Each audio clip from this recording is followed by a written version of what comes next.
Hello दोस्तों, आप देख रहे हैं ट्रांसपेरेंट मैथ यूट्यूब चैनल और आपका इस चैनल में स्वागत है। प्यारे मित्रों, हम कक्षा 10 की त्रिकोणमिति का सीरीज जो चल रहा है लगातार, इसमें हम आज पहुंच चुके हैं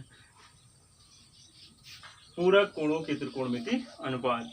तो इसमें हम पहले कुछ बेसिक चीज़ें सीखेंगे, इसके बाद कुछ एग्जाम्पल लेंगे एनसीईआरटी बुक के, जो इसके आगे एग्जाम्पल दिए गए हैं उसको इस वीडियो में देखेंगे। इसके उपरांत हम आपको नेक्स्ट वीडियो में अगली प्रश्नावली लेकर आएंगे।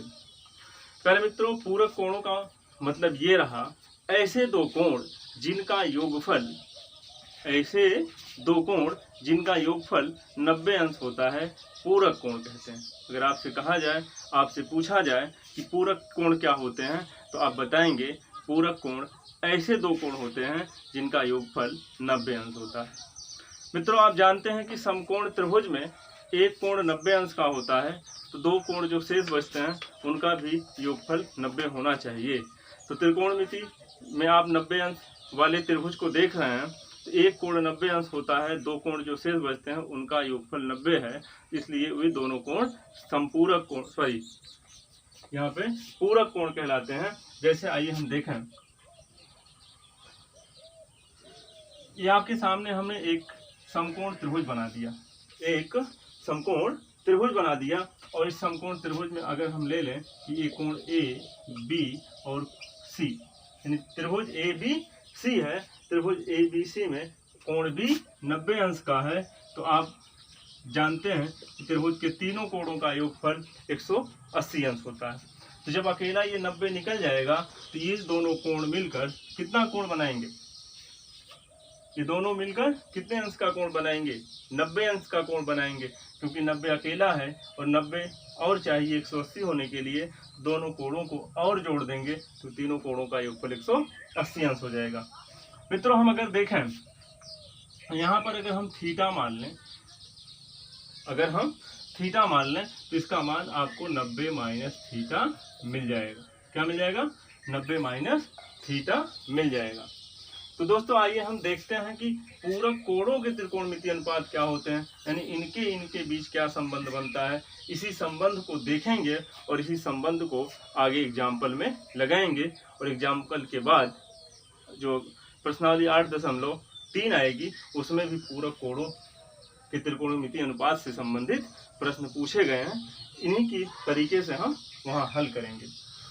तो मित्रों, आप जानते हैं, अगर हम बात करें इस कोण की, साइन 90 माइनस थीटा अगर ले लें, साइन 90 माइनस थीटा अगर ले लें, तो आप कहेंगे इसके सामने की भुजा लंब है, इसके सामने की भुजा लंब है, 90 अंश के सामने की भुजा कर्ण है, जो तीसरी बचती है वो आधार है। किसके लिए? कोण ए के लिए। तो आप देखें, तो हो जाएगा लंब BC, लंब क्या हो जाएगा? BC बटा कर्ण क्या हो जाएगा? AC।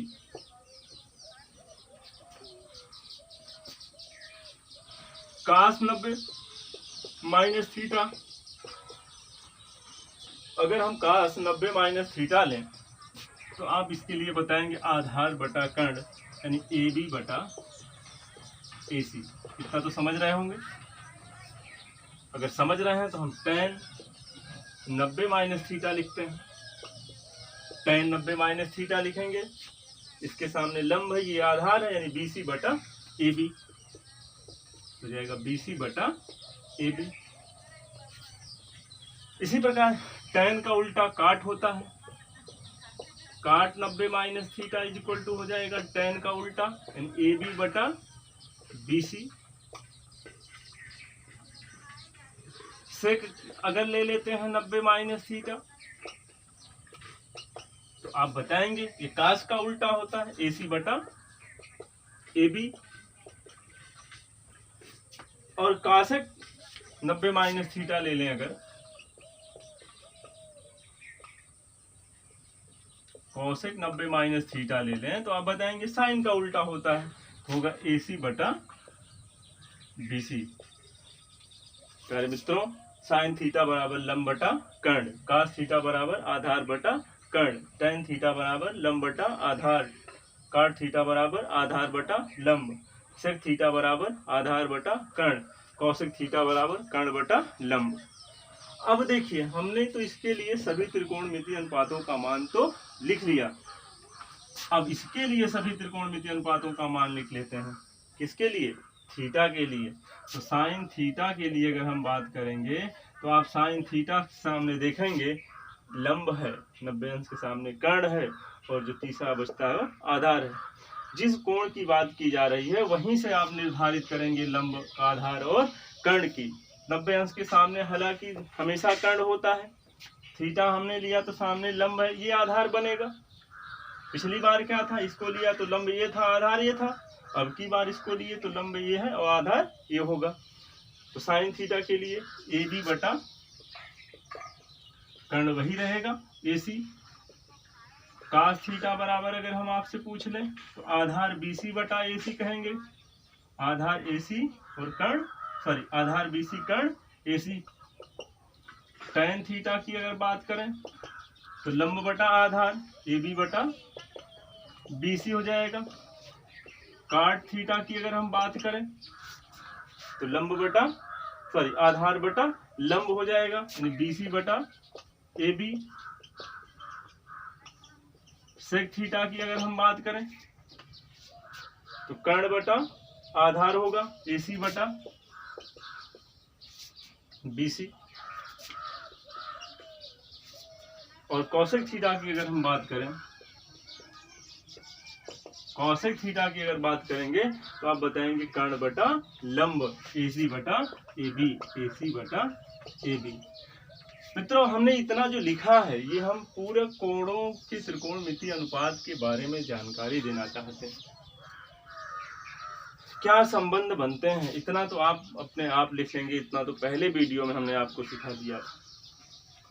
अब हमें मिलाना है, कुछ संबंध बनाने हैं, कुछ संबंध है इनका और इनमें से संबंध है, किसी ना किसी तरह से वो संबंध रखते हैं। अगर हम यहाँ पे देखें BC बटा AC को तो इसमें भी आपको कहीं BC बटा AC मिलेगा। तो जब कास थीटा BC बटा AC लिखा है, इसमें साइन 90 माइनस थीटा BC बटा AC लिखा है, तो यानी इसको समीकरण अगर 1 माने, इसे समीकरण नंबर 2 मान लें, तो जाहिर सी बात है कि इनके एक पक्ष बराबर हैं तो दूसरे पक्ष भी आपस में बराबर होंगे। तो हम कह सकते हैं मित्रों, यहाँ पे हम लिख दे रहे हैं, अगर आपसे पूछा जाए कहीं मिलता है साइन 90 माइनस थीटा तो आप इसके बराबर क्या लिख देंगे? Cos theta. देख रहे होंगे कास थीटा, क्या लिख देंगे? साइन 90 माइनस थीटा बराबर कास थीटा। आपको हमेशा के लिए इसको याद कर लेना है। अगला देखते हैं, यानी इसको ले चुके हैं हम। कास 90 माइनस थीटा लिखा है, कास 90 माइनस थीटा का मतलब यहाँ लिखा है AB बटा AC। इसमें देखिए कहीं AB बटा AC है तो आप कहेंगे यहाँ पे लिखा हुआ AB बटा AC। तो कास 90 माइनस थीटा बराबर लिख लेते हैं यहाँ पर हम, कास 90 माइनस थीटा बराबर हो जाएगा आपका AB बटा AC। और कहाँ है? यहाँ पे है, बराबर क्या लिखा है? साइन थीटा हो जाएगा साइन थीटा। अब यहाँ पे देख रहे होंगे BC बटा AB है, BC बटा AB है, BC बटा AB और कहीं लिखा हुआ है काट थीटा के स्थान पे लिखा है मित्रों, यानी tan 90 minus theta equal to लिख देंगे काट थीटा, क्योंकि BC बटा AB है, BC बटा AB है, इसलिए tan 90 माइनस थीटा बराबर होता है काट थीटा। आपको याद रखना है tan 90 माइनस थीटा बराबर, tan 90 माइनस थीटा बराबर क्या याद रखना है? काट थीटा याद रखना है। इन्हीं का यूज होना है आगे एग्जाम्पल में और 8.3 वाली प्रश्नावली में। इसके बाद क्या आएगा? काट 90 माइनस थीटा आएगा, काट 90 माइनस थीटा। तो काट 90 माइनस थीटा के स्थान पर आपको मिला है AB बटा BC, और यहाँ पे देख रहे होंगे AB बटा BC, यानी काट 90 माइनस थीटा tan थीटा के बराबर होता है। इसके बराबर होता है tan थीटा के बराबर होता है। और फिर आ जाएगा हमारा सेक थीटा।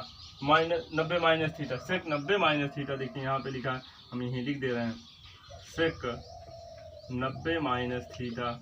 अगर आपसे पूछा जाए सेक 90, सेक वाले मान को देख लेंगे, AC बटा AB है, और कहीं AC बटा AB है, यहाँ है, कौशिक वाले में है, तो आप लिख लेंगे सेक 90 माइनस थीटा बराबर होता है कौशिक थीटा।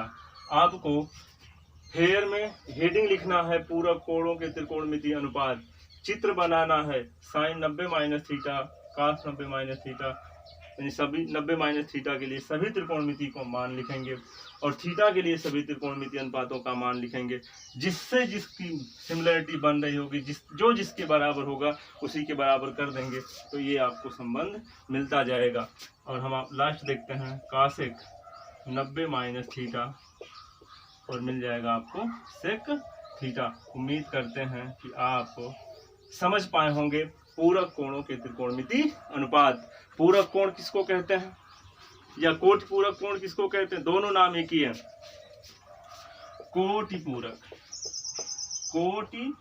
कोण कहे या केवल पूरक कोण कहे, दोनों का मतलब होता है ऐसे दो कोण जिनका योगफल 90 अंश होता है। प्यारे मित्रों, उम्मीद करते हैं कि आप पूरक कोणों के लिए त्रिकोणमितीय अनुपात समझ गए होंगे। इसके बाद हम चलते हैं एग्जाम्पल की तरफ। तो दोस्तों, जैसा कि अब तक हम क्या निकाल रहे थे, पूरक कोणों के त्रिकोणमितीय अनुपात। जो हमने निकाला है हमने उसको मिटाया नहीं है, कैसे निकाला था उसको मिटा दिया। क्योंकि अभी आप इसको याद नहीं कर पाए हैं, आप नोटबुक तैयार कर रहे हैं, नोटबुक तैयार होने के बाद इसको आप याद कर लेंगे और प्रैक्टिस करेंगे प्रश्नों की, तो ये स्वतः याद हो जाएगा, आपके दिमाग में बैठ जाएगा। तो दोस्तों, इनका यूज कहाँ होना है? पूरक कोणों के त्रिकोणमितीय अनुपातों में, यानी ऐसे दो कोण जिनका योगफल 90 अंश हो रहा है, हम वहाँ पर इनका उपयोग करेंगे। उपयोग कहाँ करेंगे? NCERT मैथ कक्षा 10 के एग्जाम्पल नंबर 8 जो ट्रिग्नोमेट्री में एग्जाम्पल नंबर 9 है। एग्जाम्पल नंबर 9 लिखा क्या है?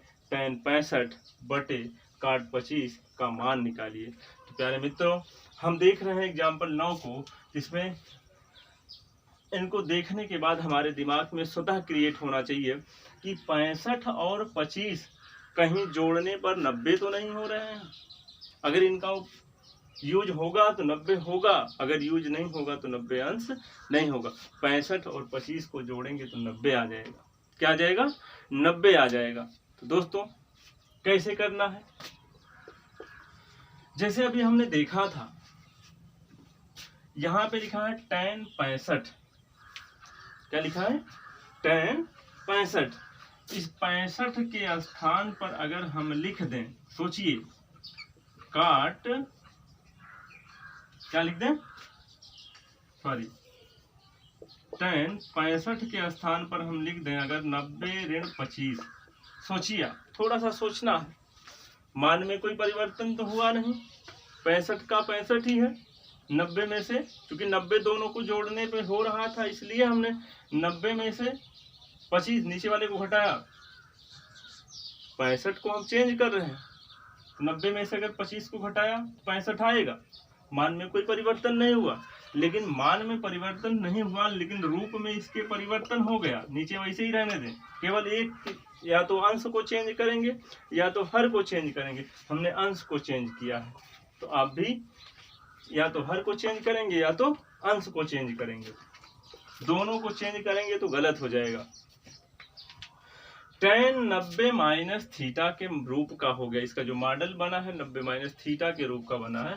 तो यहाँ 90 minus theta, tan 90 minus theta, यहाँ पे देखिए ये लिखा हुआ है tan 90 minus theta is equal to cot theta, यानी काट लिखना है और थीटा लिख देना है। तो ऐसे यहाँ भी हमें लिखना है काट और क्या लिख देना है? थीटा का मतलब 25 लिख देना है। तो जाएगा काट 25 बटे काट 25। आप जानते हैं अंश और हर जब समान होते हैं तो उसका मान कितना आता है? 1 आता है। तो एग्जाम्पल नंबर 9 को हल करने पर हमें उत्तर 1 प्राप्त हुआ है। आइए देख लेते हैं एग्जाम्पल नंबर 10। प्यारे मित्रों, आप देख रहे हैं एग्जाम्पल नंबर 10, बोर्ड पर लिखा हुआ है। लिखा है यदि साइन 3a घात 3 नहीं है, ये 3a है, 3 थीटा जैसे लिखा जाए 3 गुणे a, साइन 3a बराबर कास a माइनस 26 हो, जहां 3a न्यून कोण है तो a का मान ज्ञात कीजिए। प्यारे मित्रों, ये प्रश्न परीक्षा की दृष्टि से, बोर्ड के एग्जाम की दृष्टि से इम्पोर्टेंट है। आप भी अपने बुक में इस पर इम्पोर्टेंट लगाएंगे और जो नोटबुक तैयार कर रहे हैं उसमें भी इम्पोर्टेंट लगाएंगे और इस प्रश्न को हल करने की जो व्यवस्था है उसको आप तैयार रखेंगे। अब इसको जब हम हल करेंगे तो क्या करेंगे, जो दिया गया है हमें sine 3a is equal to cos a minus 26 अंश, ऐसे लिखा है।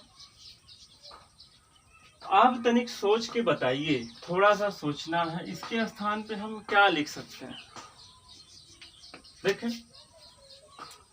अगर हम इसको 3a ना कहकर थीटा दिमाग में रखें, साइन थीटा के स्थान पे हम क्या लिख सकते हैं, कास 90 माइनस थीटा।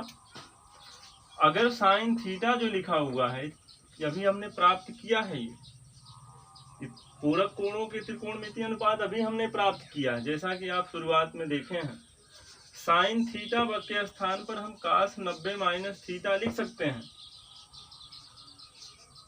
अगर यहीं थीटा के स्थान पर 3a होता तो जो थीटा है यहाँ पर, इसके स्थान पर हम 3a लिखते।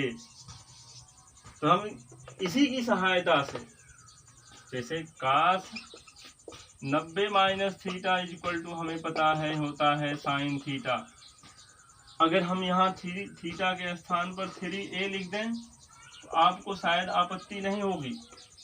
तो कास 90 माइनस 3a बराबर होता साइन 3a, तो साइन 3a के स्थान पर कास 90 माइनस 3a लिख देंगे। तो यहाँ हो जाएगा कास 90 माइनस 3a बराबर कास a माइनस।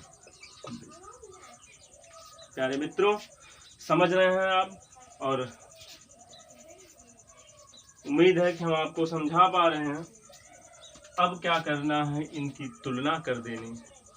बस तुलना करेंगे तो हमें मिल जाएगा 90 माइनस 3a बराबर a माइनस 26। अब क्या करना है, अब क्या करना, हमें कुछ नहीं करना है। 3a यहाँ पर माइनस में है, उस तरफ जाएगा प्लस में हो जाएगा, और यदि 26 यहाँ पर है इस तरफ ले आएंगे धन में हो जाएगा। तो करना क्या है, 3a उस तरफ जाएगा, 3a उस तरफ जाएगा तो हो जाएगा हमारा प्लस में 3a, और उस तरफ पहले से a है, a रहेगा बराबर 90 इस तरफ पहले से है, 26 इस तरफ आएगा तो प्लस 26 हो जाएगा। दोस्तों, अगर नहीं आप समझ पा रहे हैं तो फिर से देख लें, 90 को रहने दें, 26 ऋण में इस तरफ आएगा प्लस 26 हो जाएगा बराबर a उस तरफ पहले से है, ऋण 3a उस तरफ जाएगा प्लस 3a हो जाएगा। तो 90 और 26 को जोड़ देंगे तो हो जाएगा 116 बराबर हो जाएगा 1a 3a जुड़कर हो जाएगा 4a, और a बराबर हो जाएगा 3। यहाँ पे देख रहे होंगे 4 गुणे में है तो इस तरफ आएगा भाग में हो जाएगा, हो जाएगा 116 बटा 4, a बराबर हो जाएगा। देखिए भाग करेंगे तो हो जाएगा 4 दूना 8, 8 जाएगा, 11 में से 3 बचेगा, बगल में 6 लिख देंगे तो 36 हो जाएगा, 4 9 में 36, a का मान हमें मिल गया 29 अंश। तो प्यारे मित्रों, एग्जाम्पल नंबर 10 बोर्ड परीक्षा की दृष्टि से मोस्ट इम्पॉर्टेंट है, आपको ये 2 नंबर दे सकता है, तो इसे आप तैयार करेंगे। हम चलते हैं एग्जाम्पल नंबर 11 की तरफ, और उम्मीद करते हैं कि आपको समझ में आ रहा होगा। तो देखा हमें सवाल यही एग्जाम्पल नंबर 11 की तरफ, कहाँ उदाहरण 11 है। इसमें क्या कह रहा है, कह रहा है कि काट 85 धन कास 75 को 0 और 45 के बीच के कोणों के त्रिकोणमिति अनुपात के पदों में व्यक्त कीजिए। बहुत बहुत आसान। अगर आसान की बात की जाए तो ये कक्षा 10 के सिलेबस से बहुत दूर नीचे की तरफ। कुछ ना करे खे देखा का करे खे देखा काट 85 लिखा है, धन काट 75 लिखा है। इसको हमको करना क्या, जो 85 दिख रहा है 75 दिख रहा है, इसको सेट करके ऐसा लाना है, कोण को केवल सेट करना है, ये 0 और 45 के बीच में आ जाए, यानी एक अंश से लेके 44 तक आ जाए, इनके बीच आना है। बहुत आसान है। अब ऐसा करने के लिए आप जो पूरक कोणों के त्रिकोणमितीय अनुपात देखे हैं उसी की सहायता से इसको सेट करेंगे। आधा लाइन का सवाल है ये। हो जाएगा काट 85 धन काश 75। और सोचिए आप, तनिक सोचिए कि 85 90 से कितना दूर है, 5 अंश। 75 कितना दूर है, 15 अंश। अगर हम काट 85 के स्थान पर 90 - 5 लिख दें तो क्या गलत है? बिल्कुल गलत नहीं है। धन और काश 75 के स्थान पे अगर हम लिख दें काश 90 - 15 लिख दें, क्या गलत है? बिल्कुल गलत नहीं है। जब इतना आप लिख सकते हैं, अभी आपने पढ़ा पूरक कोणों के त्रिकोणमितीय अनुपात, क्या पढ़ा था उसमें हमने?